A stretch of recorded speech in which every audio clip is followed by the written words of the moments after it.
اگر کوئی یہ سمجھتا ہے کہ اس وقت کی جو اسٹیبلشمنٹ تھی، اس وقت کے جو طاقتور ادارے تھے، انہوں نے یہ عمرانی پروجیکٹ جو ہے وہ لانچ کیا تھا، تو میں آج یہ کہہ رہا ہوں یہ بات غلط ہے۔ جو عمرانی پروجیکٹ ہے یہ عالمی اسٹیبلشمنٹ اور بعض دنیا کے طاقتور حلقوں نے یہ عمرانی پروجیکٹ جو ہے وہ لانچ کیا تھا، اور پاکستان کے اندر اس وقت کے کچھ جرنیلوں اور پھر 2014 میں ایک پیج پہ آ کر تمام پاکستان کے اداروں میں بیٹھے اہم لوگوں نے اس کو اوپر سے اتار سمجھ کر دنیاوی طاقتور لوگوں کی طرف سے لانچ کیا ہوا، دنیا حاصل کرنے کے لیے، دنیا کو کمفرٹیبل انجوائے کرنے کے لیے اس کو ثواب سمجھ کے اڈاپٹ کر لیا، اپنی گود لے لیا، اور اس گود لے کر اس عمرانی پروجیکٹ کو پروان چڑھاتے گئے، اور 2014 میں یہ عمرانی پروجیکٹ جو ہے اس نے بولنا شروع کیا ایک ادارے کے علاوہ تمام اداروں کے خلاف، تمام اداروں کو دھمکیاں دینا شروع کر دی۔ اور اس وقت جب اداروں میں بیٹھے لوگوں کو گالیاں دھمکیاں دی جا رہی تھی، تو ساتھ ساتھ پولیس وین سے ملزموں کو چھڑوایا جا رہا تھا، اداروں پر حملے شروع کر دیے گئے تھے۔ مگر اس وقت بھی اگر کسی ادارے کو ہمت نہیں تھی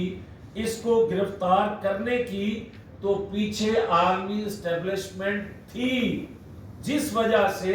انہوں نے ہاتھ نہ ڈالا، اور وہ بڑھتے بڑھتے جب بہت آگے نکل گیا، تو میں یہاں منصفوں کا بھی ذکر کرتا جاؤں۔ 4.25 سال پاکستان کے منصفوں نے 4.25 سال میں جو کچھ اس نے کیا اس پہ نوٹس ایک بھی نہیں لیا اس عمرانی حکومت کے حوالے سے۔ مگر جو ہی یہ ہٹا حکومت سے، تو ان 16 ماہ میں منصفوں نے کوئی ایسا دن نہیں گیا جس میں لوور کورٹ سے لے کر اپر کورٹ تک اس کے روزانہ کی بنیاد پر درجنوں درخواستیں نہ لگی ہوں۔ اور آج پھر جو بات کی جا رہی ہے، جو میں اصل میں کہنا بھی چاہتا ہوں، بات سیدھی سی ہے کہ جب 16 ماہ میں یہ پرورش لینے والوں کو میر جعفر صادق کہتا تھا، دھمکیاں دیتا تھا، تو اس وقت بھی اگر ہاتھ نہ ڈالا جا سکا کہ زمان پارک میں تربیت یافتہ سرحد پار سے زمان پارک کے اندر اور باہر عام لوگوں کے روپ میں جو لوگ بیٹھے تھے، کیا انٹیلیجنس اداروں کو علم نہیں تھا؟ علم تھا، مگر گرفتار نہیں کر سکتے تھے۔ اس لیے نہیں کہ ریاستی ادارے کمزور تھے، اس لیے کہ ریاستی اداروں پر دباؤ تھا۔ اور پھر 9-10 مئی کو جو کچھ ہوا، لوگ کہتے ہیں پچھلی 16 ماہ کی حکومت میں اس وقت کے پرائم منسٹر نے 2 دفعہ کہا، اور آج نگران وزیر اعظم بھی یہ بات کہہ رہے ہیں کہ ایک ادارے کے چیف پر اس دن حملہ کرنے کی سازش تھی۔ میں یہ کہتا ہوں یہ بات پوری مکمل ٹھیک نہیں ہے، اس لیے کہ عالمی قوتوں کا جو مرکز فوکس تھا وہ اس طاقتور ادارے کو اس کے ذریعے تقسیم کر کے لاکھوں لوگ باہر نکالنا جو اس کا دعویٰ تھا، اور اس آڑ میں اس ادارے کو آمنے سامنے کرنا تھا، تقسیم کر کے خون ریزی کرنا مقصود تھا، تاکہ پاکستان کی اینٹ سے اینٹ بجا دی جائے اور جو وہ قوتیں جو پاکستان کے دفاع کو ناقابل تسخیر بنانے کے جرم میں نواز شریف سے ناراض تھی، وہ خوش ہو سکتی، اور جو لوگ یہ کہتے ہیں کہ جناب نواز شریف نے پاکستان میں امن قائم کیا، نواز شریف نے پاکستان کو سی پیک دیا، تو عالمی قوتیں، کچھ قوتیں، بعض قوتیں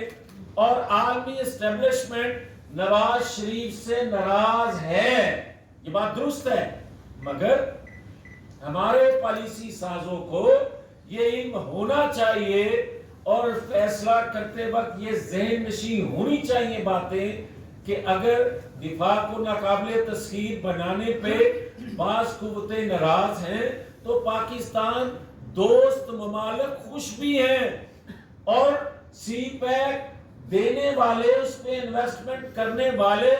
آپ کے برے وقت کے ساتھی بنتے ہیں ہمیشہ۔ تو اگر سی پیک کو پروان چڑھانے، لانچ کرنے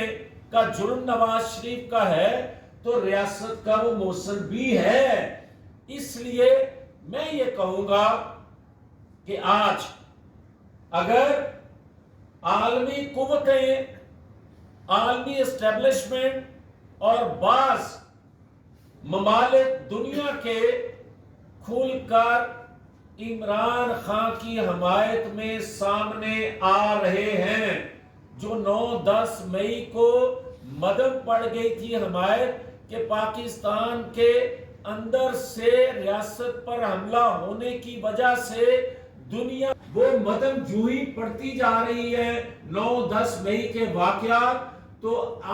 اور دباؤ ڈالا جا رہا ہے کہ اس کو رہا کیا جائے۔ اب میں